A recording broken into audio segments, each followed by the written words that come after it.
Hello, everybody. You're watching the Mike Nelson Show. If you haven't subscribed to the channel, make sure to subscribe right now. We got almost 1,000 subs around the world. Want to thank everybody for the support. It goes a long way. Make sure to like this video. Make sure to comment on it. Help that algorithm.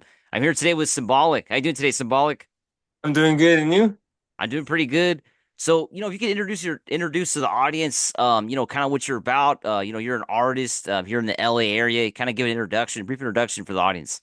For sure. What's up, everybody? So my name is Symbolic, and I'm actually from Montebello, California. And I'm a rapper, but I also would like to get into learning instruments and learning other stuff in music, not just rapping.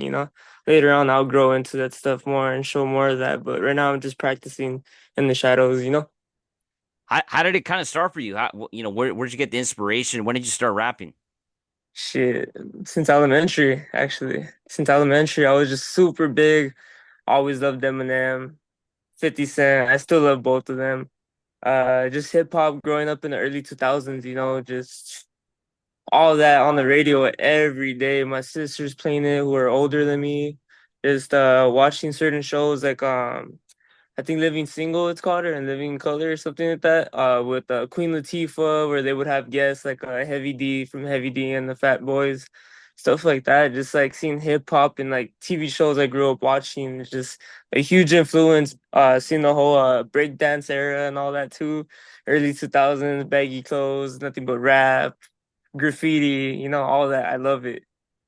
And from that, like you decided you wanted to rap yourself, but was there anybody like in particular you kind of modeled yourself as or modeled yourself after, or did you kind of just try to get your own style when you started? Eminem. I would say Eminem was like the main one. I took a lot of stuff from the Beastie Boys a bit too. Um 50 Cent, but I would say like the main one to this day, still Eminem. I'm still trying to find out my style, still trying to find like my own sound and stuff, but yeah. What drew you to Eminem? The stuff he's going through with his mom that he was very vocal about, I really respected it because I feel like I went through some of the same stuff with my own mom. And for somebody to rap about that, besides just rapping about being in the club, getting money, he rapped about that. And I was just like, you know what? I could relate to this more than I could relate to other rappers. How important is it to like kind of relate to the music? Like, is it really important for you? You think like as a rapper, how you relate to your lyrics and all that? Yeah, it is. For me, I love being able to relate to other rappers and stuff that they've been through, or even being able to feel it where they make you believe it. Like, damn, like if I've been through that, like just listening to other rappers and being able to feel it, even if you don't relate to it, plays a big role. And to at some point, I was just like, I love rap so much. I don't want to just watch from the sidelines. I would actually like to be a rapper because I could, yeah, they have songs that I kind of relate to, but not to everything. I could make my own songs that I relate to 100%, and I could play that for myself when I'm going through stuff. So, yeah. So how did the whole like the symbolic project kind of kick off? How did that kind of start for you? What you're doing now? It kicked off because you're talking about the mixtape? Yeah, like what you're doing now. Yeah, Oh, okay. yeah. You know the homie Jacob from Yeah, a yeah, for popular sure, man. Scenes. Yeah. We would always send each other lyrics and all that, and I was like, okay, I'm not going to school. I decided I'm not going to college. I actually want to rap. He was like, all right, good. Send lyrics to each other, and I'm just like, dude, I need a name. Like, I don't know what to. I used to go by the Young Poet. I thought that was so cool. And Yeah. then next thing you know, I was like, I want just one word, something that sounds a little futuristic that fits in for nowadays. Something just one word that just says boom. Like I was like, just it has to have a meaning because I feel like everything I do has a meaning behind it. I move with a purpose. And I was like, I want something. And Jacob was like, something symbolic. I was like, that's it. I was like, symbolic. That's it. I was like, from there, I I remember I just got so turned up, and I was like, "That's it. I go by symbolic now." And then you're starting out like of course Jacob's in a kind of a different music scene, but Yeah, like how did you kind of like break in? Like how you doing that? How you breaking in right now to the music scene in your own way, you would say? I like it, and I feel like I'm breaking in because a lot of rappers in LA and like a lot of surrounding rappers around me that are coming up, and we follow each other, we support each other.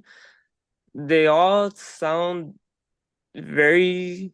like similar just a bit. They all have their own styles at the end of the day, but they sound very similar. Like there's a sound, there's a wave in LA going on right now. And I feel like I do not sound anything like that. And I feel like that just sets me apart.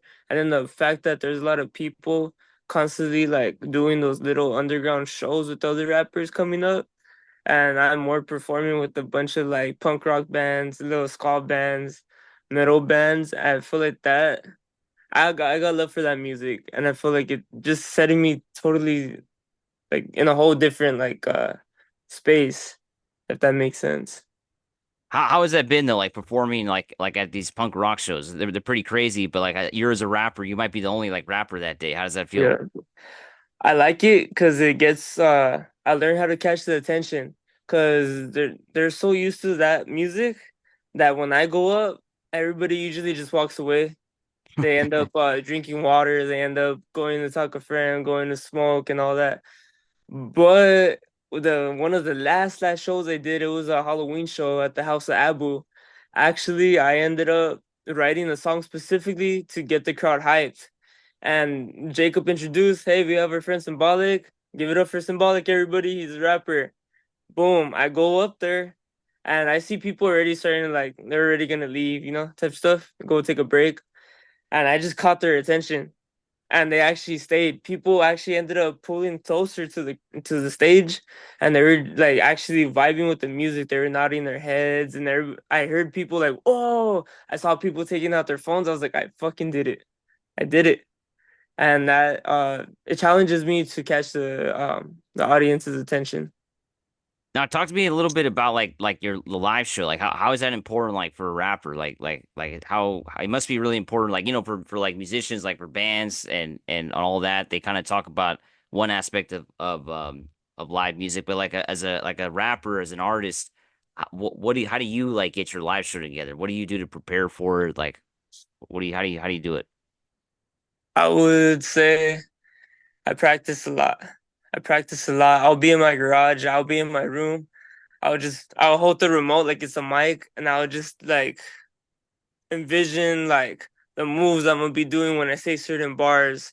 I'm gonna be like trying to get the energy up by going like this, like yeah, like throwing my hand up like that to like just show a lot of enthusiasm as I'm rapping so people could really feel it. And just me trying to rap louder than the actual beat, that's how I prepare. And also too, what helps with practicing is I remember my lyrics first of all, and I rap over the beat. I don't rap over the song already recorded. I don't like that because I notice a lot of rappers coming up around me, they do that and they forget the lyrics because they don't practice and they rap over the actual song. And a lot of times they're mumbling while the actual song's playing. So it's kind of just like everybody's just listening to your little mixtape. How do you write your like poetry or how do you write your lyrics? How does that how do you do that? I just think of bars all day. And I end up writing them on like notebooks and all of that stuff. Like I'll write it down on a napkin if I'm at a restaurant. I'll write it down on a napkin. I'll type it down on my phone. I would just freestyle. Lately, I've been freestyling way more. And then if the freestyle is good and I try memorizing it because it's so good, I end up writing it down. Now, like what how what are you kind of doing right now? Like I know you kind of talked a little bit about that before we started the interview, but what are you doing right now? Right now, actually, after this, I'm gonna go do a music video for Ralph Smart. It's part of the EP that's coming out. I have a mixtape that's called the EP, but it actually stands for the experimental project because I made it like more for myself, not everybody else. I know not a lot of people are gonna like it, so I made it for myself. And then from there, I'm just planning a bunch of photo shoots, and I think I have like two more music videos to go, and then from there, I'll be done with like all the music videos for the mixtape, which is actually coming out November 5th. So yeah, I'm pretty hyped for that. And then after that, I'm gonna be working on the mixtape. This is me just rapping over a bunch of hip hop instrumentals from old school to new school, like even trap. And from there, I'm gonna be working on this project mixtape called Symbolically Speaking, and let's see how that goes. Now, what about in terms of like your music videos? Talk to me a little bit about your experience, doing those. Do you enjoy making those videos? Yeah, I enjoy it because it gives me like that. Damn, I'm really doing this feeling like. I had to trick myself into believing into myself. You know, sometimes you kind of get doubts like, man, like you just want to be in your comfort zone, like just write songs and just stay in and I'll put them out. But then when I'm out there like at a park, right? And I'm right here running back to my car to go change outfits, and then I run back and I'm just okay, ready. And then boom, go back to my car to change another outfit. And people are just looking like, this kid's weird. But it just because I believe in myself. And it just, you have to believe in yourself. And I feel like this pushes me to believe in myself. And I also like it because I get to document like how I look at the time. Like maybe I had my hair short, maybe I grew it out longer, maybe I looked a little chubby, maybe I looked a little more fit around this time. Like where was my mindset? I know I could look back at all that as like the years pass by. Now, talk to me about the courage behind like believing yourself and like making music. It takes like courage to kind of go up on a stage and do your Yeah. original stuff. Like, talk to me a little bit about that. That's a good question, man. Um, for courage, I would just say like you just gotta believe in yourself. You can't really have no room for doubts. You really gotta believe like so I had to remind myself like yesterday I was reminding myself, damn, I'm really symbolic. Like I'm him, like I'm symbolic. Like the way like Marshall Mathers would say, hey, I'm Eminem, I'm Slim Shady, and really believe in that and feed into that ego. You gotta like believe in that as well too. That's like my courage. Now, like in terms of like what advice would you have like for other people like that there's a lot of people out there that like kind of on the fence whether they want to like make music or not. Like tell me a little bit of why people should make music. I think people should make music to express themselves in general, even if they keep it to themselves because they don't want to put it out there. But at some point, if you're putting so much time and effort into something, why not try to make the best of it and try to get the best out of it? You know, like I've seen a lot of people come up rapping too, along with me out of high school and all that. And then they just quit and they stop. And I'm just like, man, like all the hours in the studio, all that time invested, like it didn't go nowhere. Yeah, I wish they would have pushed themselves to make it go somewhere. I'm one of the few actually from high school still pursuing my music dreams, you know? And I feel like a lot of people should make music if they feel that's their calling. Go for it. Just go for it. Like, don't doubt it. I feel like the people I look up to, they're just like me. Like, they have the same amount of hours in the day. They have the same amount of choices. If they wanted to do it, really do it, and they did it, so can I. Now, talk to me a little bit about like dreaming big. Like, is that important as an artist? For me, yes, I think so. I think for artists, I would say dreaming big. Yeah, I see like the work ethic that Jacob has. I look up to him a lot, man. And like he'll be talking about ideas, he'll be talking about stuff, and then one of our homies will be like, "Well, what if they say no?" And he's like, "We don't think about that." And I like that because he'll be like, "We gotta dream big. Like you don't think about that. You don't think about someone being like, no, you can't get this interview. No, you can't do this. No, you can't do that. You don't think about that. You just keep going, you keep going, and you keep going. And that's it. You gotta dream big. You gotta think like when I'm right here in my house and I'm writing the song, I'm thinking like, damn, the song could really be popping somewhere when I drop it, even in England, right? I think about artists that I like Amy Winehouse is an artist I like. She was in her room just writing songs in her room. And now you got somebody all the way in Montebello listening. Now you got thousands of people listening, millions of people listening. And I think that's like the powerful part of music, how far it gets and how many people can relate to it. Now, talk to me a little bit about like you know how in 2024 like social media and all that's really important, but like how what are you doing to kind of help your career with social media and music in general? Social media and Yeah. music, what I like about it is it's a tool. It could either be good or it could be bad. And you got to use it for what is good.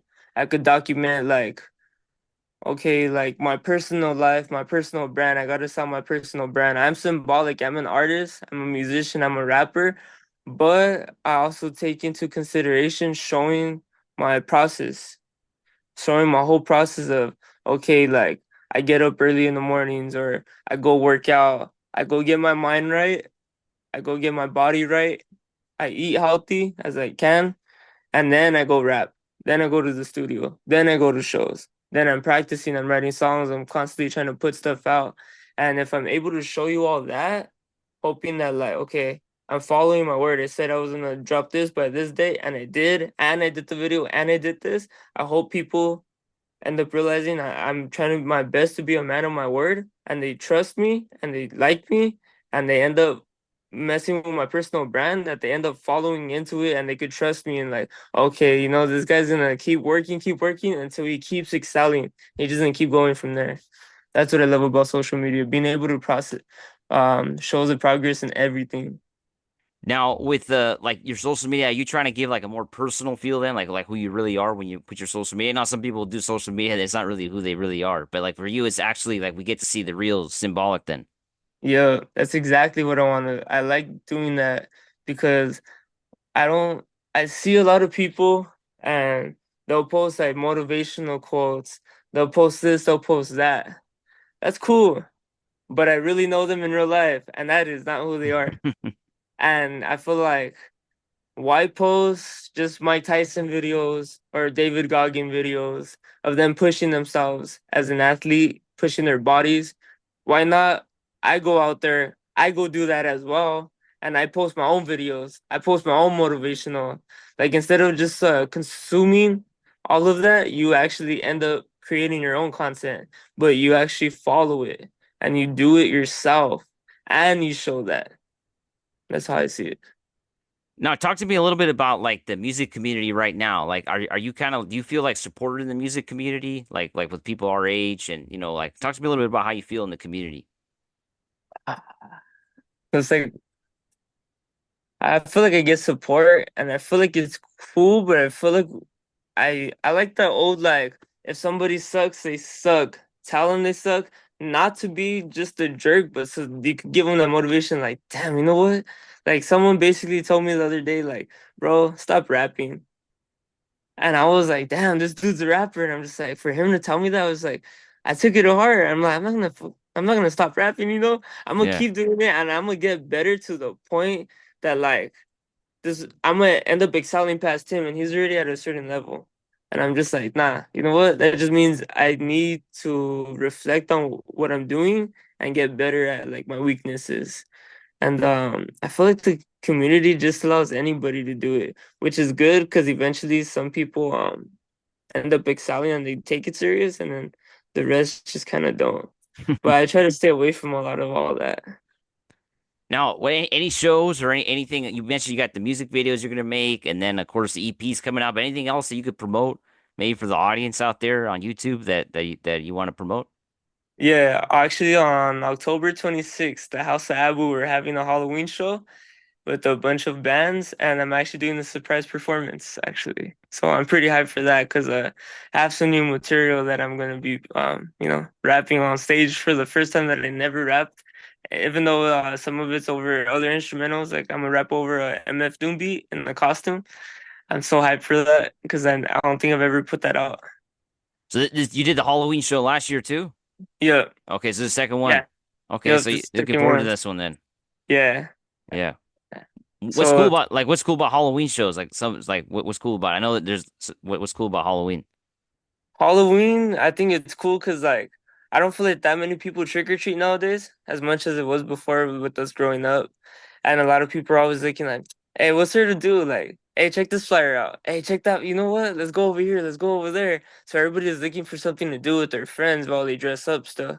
And I think that it's like just part of the culture, just being excited, just dressing up as somebody who you're not, and you're just like the homies, the bands that are gonna play, they're gonna play covers of other bands. And I think that's cool because a lot of them, you could tell when they practice because when they go on stage and they sound like real good, you're just like, oh, okay, these motherfuckers are practicing. I like that. Well, Symbolic, it was great talking to you, man. Appreciate you coming on. I appreciate you having me, man. For real. I remember when we were at the radio and we talked about this. Appreciate it, man. Make sure to subscribe everybody to the channel, and thanks for watching. All right.